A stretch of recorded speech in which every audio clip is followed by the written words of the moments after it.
బైకులు కార్లు చోరీలే ఇప్పటివరకు చూసాం. కానీ ఇటీవల కాలంలో ఏకంగా ఆర్టీసీ బస్సులను కూడా దొంగిలించేందుకు ప్రయత్నిస్తున్నారు కొందరు దొంగలు. తమిళనాడులోని చెన్నైలో ఓ దొంగ కొత్త ఆర్టీసీ బస్సును దొంగిలించి రాష్ట్రాన్ని దాటించేశాడు.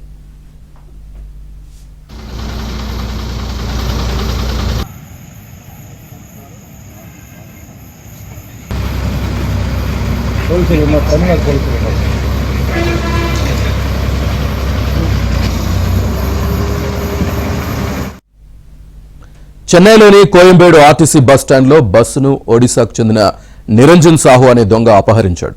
ఎంచక్కా బస్సును నడుపుకుంటూ తమిళనాడు బోర్డర్ దాటేశాడు. డ్రైవర్ కండక్టర్ ఫిర్యాదుతో తమిళనాడు పోలీసులు అలర్ట్ అయ్యారు. జీపీఎస్ ద్వారా బస్సు ఏపీలోకి ప్రవేశించిందని గుర్తించారు. శ్రీ పొట్టి శ్రీరాములు నెల్లూరు జిల్లా పోలీసుల్ని అలర్ట్ చేశారు. ఆత్మకూరు వద్ద సీఐ గంగాధర్, ఏపీఎస్ఆర్టీసీ అధికారులు, సిబ్బంది ఆ బస్సును అడ్డుకున్నారు. చోరీ చేసిన దొంగను అదుపులోకి తీసుకున్నారు. బస్సుతో పాటు దొంగను తమిళనాడు పోలీసులకు అప్పగించారు.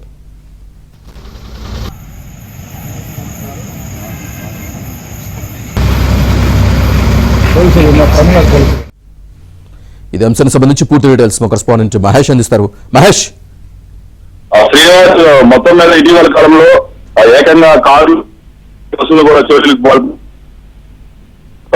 రాత్రి చెన్నైలోని కోయంబేడు బస్ స్టాండ్, పెద్ద బస్ స్టాండ్ చెన్నై నగరంలోనే అది. ఆ బస్ స్టాండ్ లో ఆడుకున్నటువంటి ఏసీ బస్సుని ఒక ఒరిస్సా రాష్ట్రానికి చెందిన నిరంజన్ సాహు అనే ఒక వ్యక్తి ఇచ్చారు. ఆ బస్సుని అక్కడి నుంచి తమిళనాడు నుంచి నేరుగా ఆంధ్ర వైపు తీసుకురావడం జరిగింది. చాలా సేపటి తర్వాత అక్కడ తమిళనాడు పోలీసులు, ఆర్టీసీ అధికారులు అలర్ట్ అయ్యారు. వెంటనే వాళ్ళు ఏపీ పోలీసుల్ని, అధికారులందరినీ కూడా ఆర్టీసీ అధికారులు అలర్ట్ చేశారు. దాంతో ఈ బస్సుని జీపీఎస్ ఉండడం కారణంగా ఇటువైపు వెళ్తుందో గమ్యం వాళ్ళు తెలుసుకుంటూ వచ్చారు. తీరా చూస్తే ఆ బస్సు నెల్లూరు నుంచి ముంబై హైవేలో ప్రయాణం చేసినట్టు గుర్తించారు. ఆత్మకూరు వద్ద చేరుకున్న సమయంలో అక్కడ సీఐ గంగాధర్, అలాగే పోలీసులు, ఆర్టీసీ అధికారులు ఆ బస్సును అడ్డుకోవడం జరిగింది. ఈ నిరంజన్ సాహు అనే వ్యక్తిని కూడా అదుపులోకి తీసుకున్నారు. వెంటనే అక్కడ చెన్నై నుంచి బయలుదేరి వచ్చినటువంటి తమిళనాడు ఆర్టీసీ అధికారులు, అలాగే తమిళనాడు పోలీసులు ఆ బస్సును స్వాధీనం చేసుకున్నారు. ఎవరైతే ఈ చోరీకి పాల్పడ్డాడో నిరంజన్ సాహు అనే వ్యక్తిని కూడా అదుపులోకి తీసుకోవడం జరిగింది. ఇక్కడ నుంచి ఆ బస్సుని చెన్నైకి తీసుకొని వెళ్లారు.